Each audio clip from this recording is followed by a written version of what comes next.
Welcome to Brain Roots IAS. आज हम एक बहुत ही इंपॉर्टेंट जियोपॉलिटिकल शिफ्ट को स्टडी करेंगे, द ग्रेट रिट्रीट, यानी अमेरिका विश्व मंच से पीछे क्यों हट रहा है। जरा सोचिए, दुनिया की सबसे बड़ी सुपर पावर अगर ग्लोबल स्टेज से पीछे हटने लगे तो क्या होगा। ये कोई हाइपोथेटिकल क्वेश्चन नहीं है, ये आज हो रहा है। तो चलिए इसी ग्रेट रिट्रीट को डीकोड करते हैं और समझते हैं कि ग्लोबल ऑर्डर के लिए इसके क्या मायने हैं। और ये कोई छोटा मोटा बदलाव नहीं है, बल्कि एक बहुत बड़ा और स्ट्रेटेजिक विड्रॉल है। और इसका स्केल, इसका पैमाना छिपा है इस एक नंबर में, 66। ये उन इंटरनेशनल ऑर्गेनाइजेशंस की संख्या है जिनसे यूएस या तो अपनी पार्टिसिपेशन या फंडिंग दोनों खत्म कर रहा है।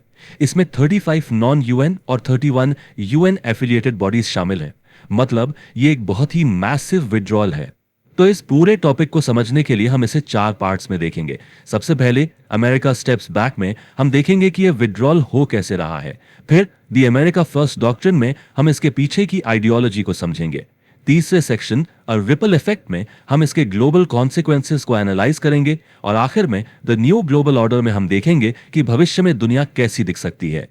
तो चलिए शुरू करते हैं पहले सेक्शन से, अमेरिका स्टेप्स बैक। देखते हैं कि ये सब शुरू कहां से हुआ और इसका मैकेनिज्म क्या है। देखिए, ये कोई ग्रेजुअल शिफ्ट नहीं था। मतलब ऐसा नहीं कि धीरे धीरे हुआ हो। ये एक डिसाइसिव पॉलिसी एक्शन था। एक सिंगल प्रेसिडेंशियल मेमोरेंडम ने दशकों से बने ग्लोबल कोऑपरेशन के सिस्टम से अब तक के सबसे बड़े स्ट्रेटेजिक विड्रॉल को सेट इन मोशन कर दिया। ये उस फाउंडेशन पर एक डायरेक्ट मूव था जिसे बनाने में 50 साल से ज्यादा का समय लगा था। लेकिन सबसे बड़ा सवाल तो यही है कि व्हाई? अमेरिका आखिर इतना बड़ा कदम क्यों उठा रहा है? इसका जवाब हमें उस आइडियोलॉजी में मिलता है जो इन फैसलों के पीछे है, दी अमेरिका फर्स्ट डॉक्ट्रिन। इस पूरी पॉलिसी के कोर में एक फंडामेंटल कॉन्सेप्ट है, नेशनल सॉवरेनिटी। नेशनल सॉवरेनिटी का प्रिंसिपल ये कहता है कि एक स्टेट के पास अपने इंटरनल अफेयर्स और पॉलिसीज पर फुल अथॉरिटी होती है, बिना किसी एक्सटर्नल इंटरफेरेंस के। और आर्ग्यूमेंट ये दिया जा रहा है कि कई इंटरनेशनल बॉडीज यूएस की इस सॉवरेनिटी को अंडरमाइन करती हैं, मतलब उसे कमजोर करती हैं। और ये कोड अमेरिका फर्स्ट पॉलिसी के सार को, उसके एसेंस को परफेक्टली कैप्चर करता है, prioritising national interest over international consensus. ये मल्टीलैटरलिज्म से एक फंडामेंटल डिपार्चर है। मल्टीलैटरलिज्म का मतलब होता है जहां कई देश मिलकर कॉमन इश्यूज पर कंसेंसस बनाते हैं। लेकिन अब फोकस नेशनल इंटरेस्ट पर है, भले ही वो इंटरनेशनल एग्रीमेंट्स के खिलाफ क्यों ना जाता हो। इसके अलावा कुछ और की रीजंस भी दिए जाते हैं। पहला, डिस्प्रोपोर्शनेट फाइनेंशियल बर्डन्स। मतलब ये मानना कि अमेरिका इन ऑर्गेनाइजेशंस पर बहुत ज्यादा पैसा खर्च करता है पर रिटर्न उतना नहीं मिलता। दूसरा, अलाइनिंग विद इकोनॉमिक इंटरेस्ट्स, खासकर फॉसिल फ्यूल इंडस्ट्री को लेकर। तीसरा, रेजिस्टिंग ग्लोबलिस्ट एजेंडाज। ये सोच कि इंटरनेशनल प्रायोरिटीज नेशनल इंटरेस्ट्स पर हावी हो रही हैं। और आखिर में यूनेस्को जैसे संगठनों पर आइडियोलॉजिकल बायस का आरोप लगाना। अब फाइनेंशियल आर्ग्यूमेंट को और अच्छे से समझने के लिए इस फिगर को देखिए। 2024 में अकेले यूएसएआईडी का बजट $44.2 बिलियन था, जो उस साल यूएन द्वारा ट्रैक की गई सारी ह्यूमैनिटेरियन एड का 42% था। आप सोच सकते हैं कि यूएस फंडिंग ग्लोबल एड के लिए कितनी ज्यादा क्रिटिकल थी। तो अब जब हमने कॉजेस को समझ लिया है, तो आप देखते हैं इसके कॉन्सिक्वेंसेस क्या है, इसका असर क्या हो रहा है दुनिया पर। इसी को हम कहते हैं रिपल इफेक्ट। सबसे पहला और डायरेक्ट इंपैक्ट तो फंडिंग पे ही पड़ा है। For example, World Health Organization यानी डब्ल्यूएचओ को देखिए। यूएस विड्रॉल से डब्ल्यूएचओ का रेवेन्यू करीब 20% तक कम हो रहा है। अब सोचिए, ग्लोबल पैंडेमिक्स और हेल्थ क्राइसिस से लड़ने की कैपेसिटी पर इसका कितना बड़ा असर पड़ेगा। और ये तो सिर्फ फाइनेंशियल इंपैक्ट था, ह्यूमन कॉस्ट तो इससे कहीं ज्यादा बड़ा हो सकता है।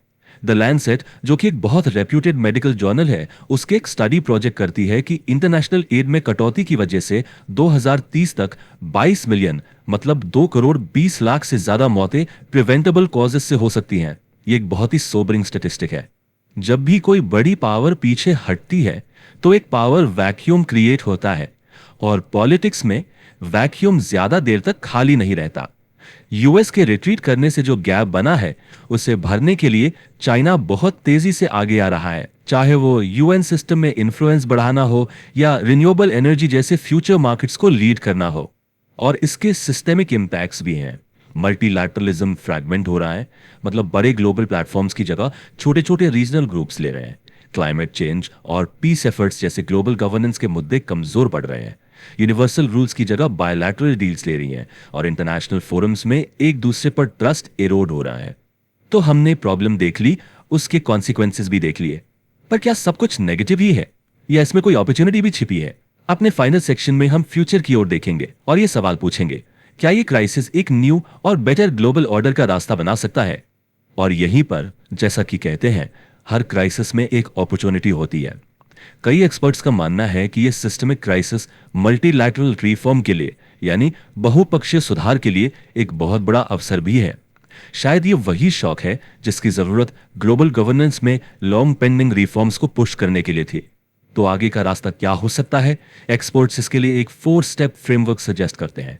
पहला, रिफॉर्म द सिस्टम, मतलब यूएन जैसी एग्जिस्टिंग बॉडीज को और इफेक्टिव बनाना। दूसरा, इंश्योर फाइनेंशियल सेल्फ रिलायंस, ताकि फंडिंग के सोर्सेज डाइवर्सिफाई हों और कोई एक देश सिस्टम को डोमिनेट ना कर सके। तीसरा, डाइवर्सिफाई अलायंसेस, मतलब नए फ्लेक्सिबल गठबंधन बनाना। और चौथा, बिल्ड नेशनल रिजिलियंस, ताकि देश ग्लोबल शॉक्स को बेहतर तरीके से हैंडल कर सके। और आइडिया यह है कि अगर इन रिफॉर्म्स को ठीक से इंप्लीमेंट किया जाए तो इंटरनेशनल कम्युनिटी एक ज्यादा इफेक्टिव ग्लोबल गवर्नेंस का सिस्टम बना सकती है। एक ऐसा सिस्टम जो आज के चैलेंजेस का सामना करने के लिए ज्यादा रिजिलियंट और अडैप्टेबल हो। तो हम इस एनालिसिस को इसी सवाल के साथ खत्म करते हैं, क्या हम ग्लोबल कोऑपरेशन के एक दौर का अंत देख रहे हैं या फिर ये एक नए, ज्यादा फ्लेक्सिबल और डाइवर्स ग्लोबल ऑर्डर की शुरुआत है? इसका जवाब तो खैर आने वाला वक्त ही देगा। If you found this lecture helpful, like, share and subscribe to the channel.